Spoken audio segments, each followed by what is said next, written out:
Hi guys, Dana here. Here we are at Module 4, which means we are almost halfway through our course. And I am going to be talking this week about boards, staff, and volunteers. In essence, these are just the people that are going to make a nonprofit organization what it is. You can't get anything done without people. So you've got to have a board, staff, and volunteers. So let's go ahead and get started. So, again, here we go, board, staff, and volunteers. Here's what we're going to talk about. With boards, we're going to talk about what are they and what do they do. We're going to talk about board recruitment, board maintenance.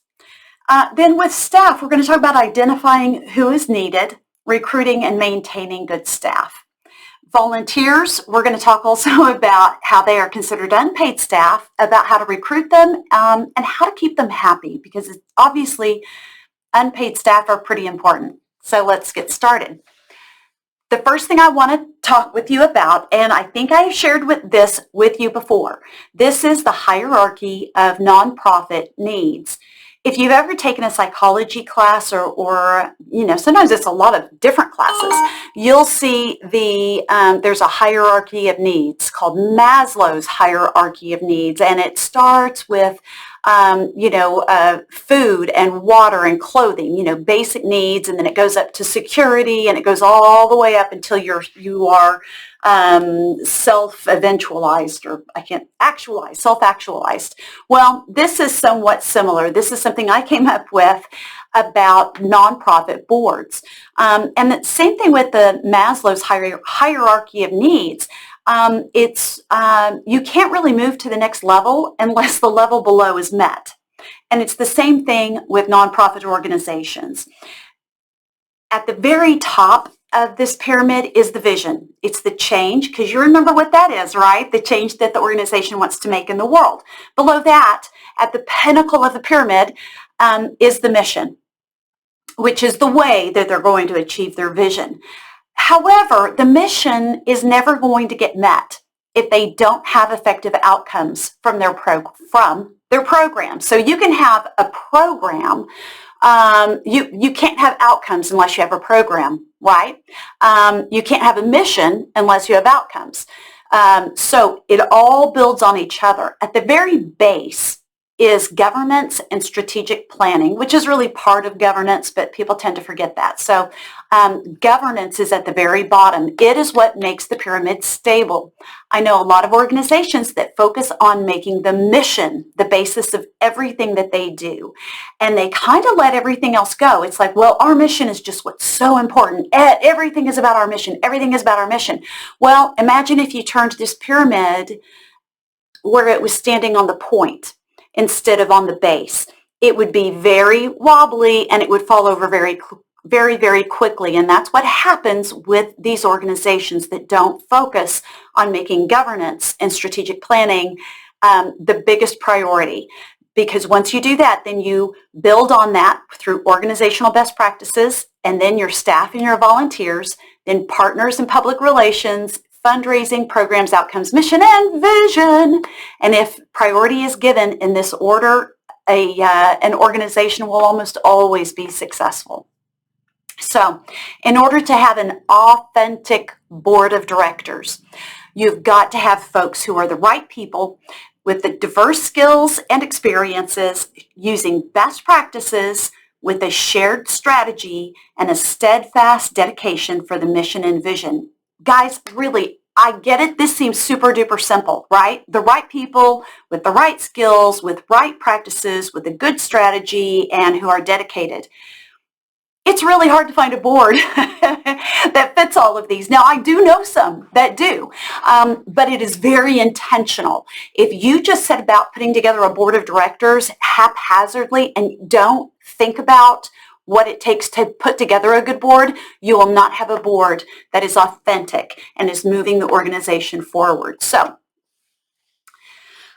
this is what I've just said. The board is the foundation of the organization. Marnie Taylor is the CEO for the Oklahoma Center of Nonprofits. If you'll remember last week, we looked at one of their documents. She is the CEO, and I heard her speak, well, I've heard her speak many times, but she said something once that I have quoted I don't even know how many times, and it's here. Show me any problem with a nonprofit organization, and I'll show you how it is a problem with board governance. Absolutely, any problem in a nonprofit leads back to poor governance. Now, I want to do a quick note about the difference between boards and governance. A board is that group of people, the board of directors or board of trustees, whatever they call themselves. That board provides governance, which are the activities of overseeing a nonprofit organization. So sometimes people will use these terms interchangeably, and yes, they are very, very closely connected. But the board of directors is the group of people, and the governance is the activities that they do. Got it? All right. There we go. Oh my goodness, I'm just going all over the place. Why is it doing that to me? Let's go back. Oh, really? I didn't mean all that way back. I just meant back one screen. Oh, Lord. Let's go. See, it was going so well. Oh, all right. Let's go back. The board provides governance. So you will remember this from Module 1. Who owns a nonprofit organization? We all do, all right? Nonprofit organizations are public organizations. Now, this is what's interesting, I'll tell you. Today, I have it all sitting here. I'm working on a grant for an organization and a grant application. And on the grant application, they ask you to check which type of organization you are, and they have 3 different ones. You could be a government agency, you could be a private for-profit company, or you could be a private nonprofit. Those were the only 3, and it kind of cracked me up, and we're going to check private nonprofit, but really what they meant is that you were a nonprofit that wasn't a government agency. But I kind of wanted to write in there, there's no such thing as a private nonprofit, because nonprofits are by definition owned by the public. All right, anyway, now the board of a nonprofit has responsibility for the nonprofit. And if you'll remember that Oklahoma Center for Nonprofits booklet that you read last week about how to start a nonprofit, they talked about the duty of care, the duty of loyalty, and the duty of obedience. And you are going to need to go back. And if you don't have that, go back to last week's module and get that. I can't remember what page it's on. I remember it's in a little red box on the side. I want you to read what all 3 of those duties are and know that maybe for the quiz. Now, this is another very important thing. The board of directors has only one employee, and that is the chief executive officer or the executive director, depending on what title they go by. They do not supervise all of the other staff. This is one of the biggest mistakes that I see in boards, and they think that they need to manage and micromanage every employee. They don't. They have one employee, and if that employee isn't doing their job, then they need to get rid of them and find somebody else, because it's that person who's responsible for the staff. The other thing is, oh gosh, this is so important. Even though the board doesn't own the nonprofit, they are legally responsible for the organization. There are many situations I can think of in recent years where board members have been held personally liable for something that went wrong with the nonprofit organization. If you sign up for it to be on a board of directors, or if you are creating or working with a board of directors, you need to make sure that everyone understands that they are legally responsible for what happens in that organization. It's going to do this again. Now, come on. There we go. All right. So the board has 3 key duties. They are, we talked about this in another module, setting the direction and strategy for the organization, providing oversight of everything. And oversight means they supervise that one employee, but then they also keep oversight on everything else. And then ensuring resources, which means the board of directors are the main fundraisers for the organization. Even if the organization has an entire staff of fundraisers, the board is always responsible for fundraising. I know a lot of executive directors that will recruit board members and they'll say, I promise you, if you'll be on my board, I'll never ask you to raise money. And they're setting themselves up for failure. They need to, the promise that I encourage my clients to make when they recruit board members is to say, I know you may not be comfortable raising money, but I'm going to make sure you are so passionate about our organization that your friends and family will be asking you how they can get involved and how they can donate. That way, you're not necessarily telling them they don't ever have to worry about it, but you are letting them know that you will give them what they need so that they can do it easily and seamlessly. All right, so these 3 things they have to do: set the direction and the strategy, provide oversight, and ensure resources. Sounds a lot easier than it actually is because it entails thousands of activities. So you've got to get the right people on the board. So how do you recruit people to the board? I want to skip down to the very last bullet on here. Who makes a good board member? There are 2 people who absolutely make a terrible board member. If you are the founder or the CEO of a nonprofit, your friends and your family are not good board members. Absolutely not good board members. In fact, they would not even be considered independent board members. I would also add your employees or your boss, either one. If you have any kind of relationship with like that, they are not going to be good board members. Now, it doesn't mean board members won't ever become your friends afterward, but they shouldn't be your friends up front. So board recruitment, we'll go back up to the first bullet. Board recruitment does have to begin before the nonprofit is established because you've got to have that for your paperwork. But it continues throughout the life of the nonprofit. Most bylaws, when you're writing the bylaws, most of the time you have to say how long a term for the board members are.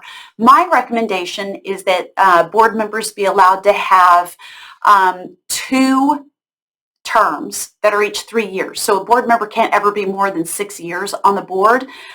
Some people even make it a 2-year commitment, but they can be on it 3 times. But board members should never be on the board more than 6 years. There's just something that happens after that 6th year that things tend to fall apart. There's often a committee of board members whose only job it is to identify and recruit new members. And recruiting board members is kind of like fundraising. Every board member needs to be doing it at all times. So you want to make sure that board members are excited about your organization so that they are they want to invite their friends and family. Now, it shouldn't be your friends and family, but they can recruit their own friends and family and colleagues to be on the board. And you want to make sure that they are so happy and excited about it that they do that all the time. A lot of people ask me about what size a board should be. Now, as you probably remember from last week, you do have to have at least 3 people sign on at the beginning. Now, however many board members you have, it just depends on how big your organization is. There are organizations that have, probably hundreds, over 100 board members. I don't know that that's very effective. I think it's better to have a board that is manageable. And that might be anywhere from 5 members to probably 25 members. The more members you have, then the more resources you have access to, but the harder it is to manage all of that. So a lot of it depends on the organization. It's good to start small and then grow, just kind of like staff, but we'll get there. So I would recommend starting small. I would always say it's going to be really hard for you to do what you need to get done if you don't have at least 5 board members. And so on your final project, if you are creating a new nonprofit organization as your project, I am going to ask you to just identify 5 board members. Now, these can be imaginary people. You don't actually have to go recruit people.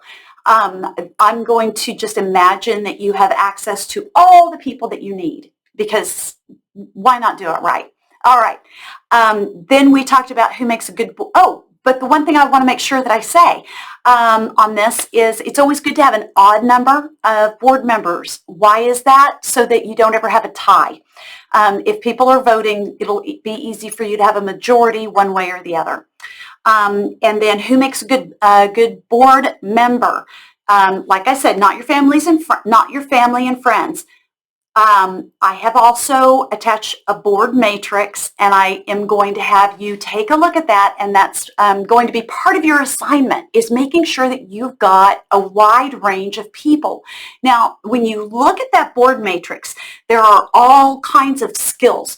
Obviously, you want somebody who understands whatever program that you're doing. Let's say you want to do a homeless shelter. Well, you want to have somebody who is aware of maybe mental health issues or the housing situation. You want people to have that kind of expertise. But then you also want to have people who understand insurance or legal issues or finance.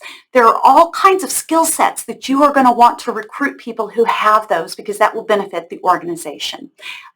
But you also want to make sure that your board is diverse.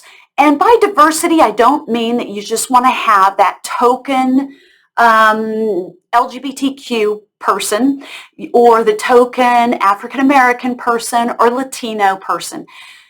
It means you want to purposefully and intentionally ensure at all times that your board really does reflect the community that you are serving. So you always want to look at who you're serving. Now, obviously, if you're in an animal shelter, this doesn't happen. So then you want to just maybe look at your community as a whole. But you really kind of want it to look like the people that you're serving, whatever that demographic is. And so you always need to be checking. I know boards that literally I've walked in and there are 15 white males between the age of 50 and 80 sitting in the room. Literally 100% of them. Those are usually organizations that have called me because they are already in trouble, and that makes it really easy for me to see where the trouble starts. Could you please click? Thank you. Okay, so board maintenance. Let's say you've got the best board in the world, but there are some things you've got to do to keep maintenance going. Meeting status. How often do your board members come to meetings? Are you going to set a minimum number that they need to attend in order to stay on the board of directors? Because there are people who, they just get busy. Maybe they have a baby, maybe they get sick, or they start a new job and they have to move, and they just, even if their heart is in the right place, they're just not able to come to the meetings. If they can't do that, then they may need to resign. So it's usually up to the board president and the executive director or CEO to ensure that all board members are kept engaged. And that just means making regular phone calls, checking in on them, making sure that they're doing what they have said that they were going to do, making sure that they understand what's going on at meetings. Problems that we see at boards. I am going to send you a link to a really bad YouTube video that I did that I call the 4 Horsemen of the Apocalypse for boards. I think it was the first little instructional video I'd ever made, and I was trying to be really cute, and it's just lame. But the information is good, and so I'm going to give you that to look at. How do you get rid of board members is another important question that people want to know the answer to a lot. The best way to get rid of board members is to make the expectations so clear that they understand when they aren't doing their job. Most organizations that I work with will ask their board members to sign a piece of paper that says, I understand that these are my responsibilities. And they do this when they sign up, when they first start as a board member. And then each board member annually will evaluate their own performance, and the board president will also probably work with the CEO or executive director and say, okay, so how well did Amelia fulfill her, oh, sorry, that's my kid. Hang on, I'm going to pause. Okay, I'm back. Like I said, the best way to get rid of a board member is for them to self-select and realize that they are not really doing the job that you are expecting them to do. So at least once a year, the board president and the CEO need to get together and assess each board member. It is not up to the executive director or CEO to actually go talk to that board member about their performance. You know why? Because they are the employee of that board member, right? We talked about that a few slides back. It's really incumbent upon the board president, whoever the chair is of that board of directors, to go talk to each board member and talk about their performance. So when a board member is not doing what they need to do, hopefully that board member will recognize that and step down just for the good of the organization. There are times when board members do have to be removed, and that is usually outlined in the bylaws. It's usually very unpleasant, and the board has to vote them out. There are lots of reasons for that, everything from not complying to being charged with a crime. There's just all kinds of different reasons. All right, let's move on to staff. This is pretty self-explanatory, I hope. We have all either been a staff member or had a member of our family who worked somewhere, or we actually go places where there are staff members. So really the best way to look at staffing is by what skills need to be done.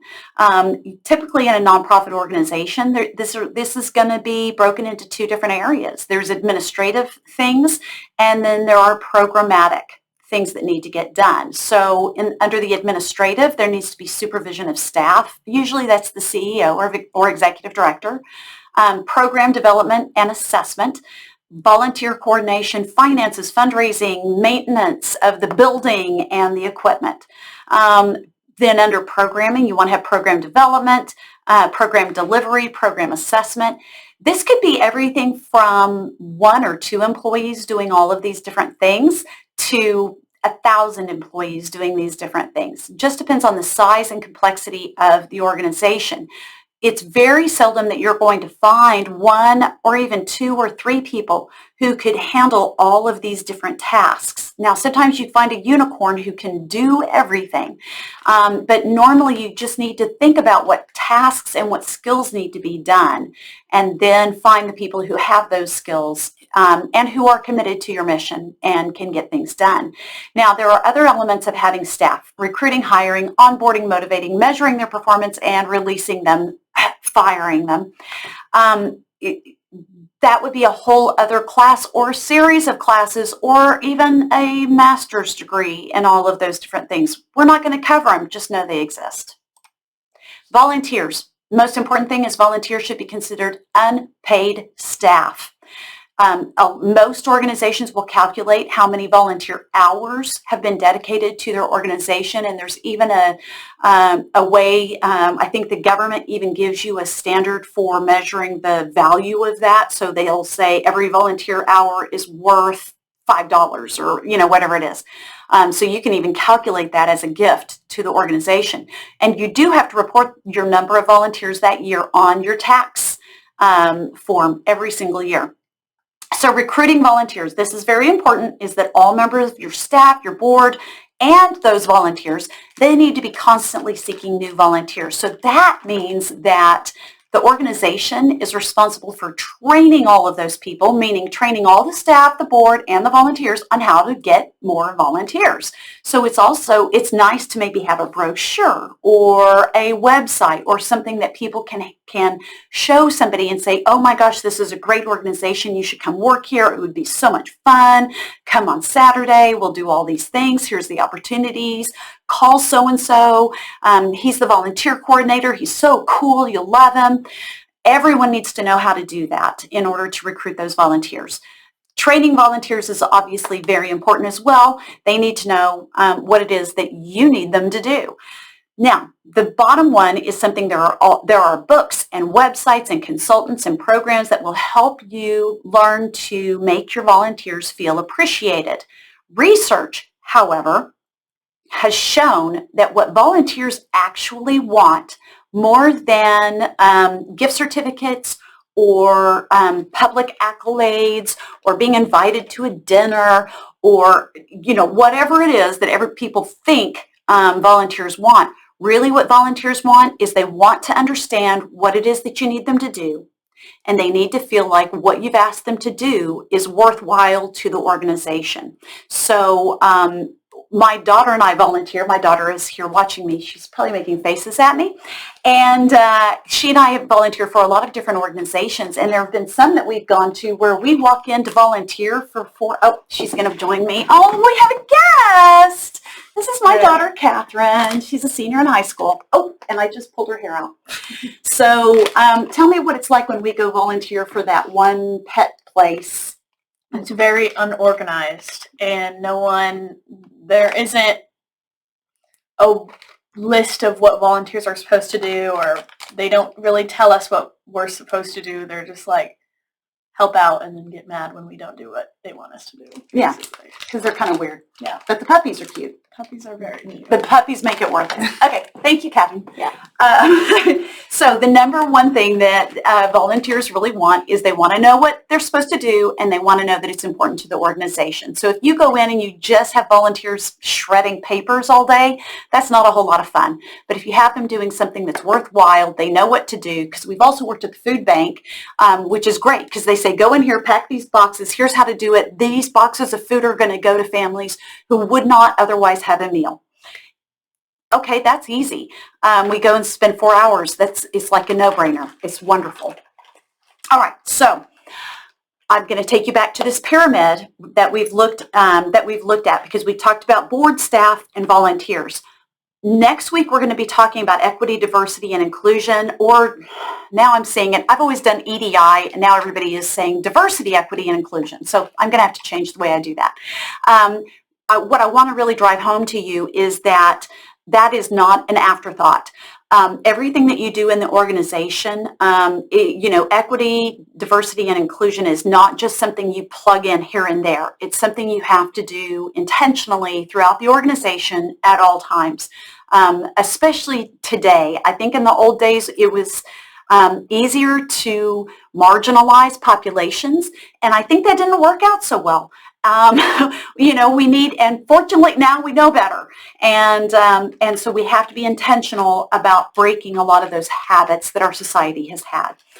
And that's all I've got. Wow, that was 27 minutes of talking. I thought it would be like 5 minutes, but that's okay. I'm long-winded. I'll talk to you soon. Bye-bye.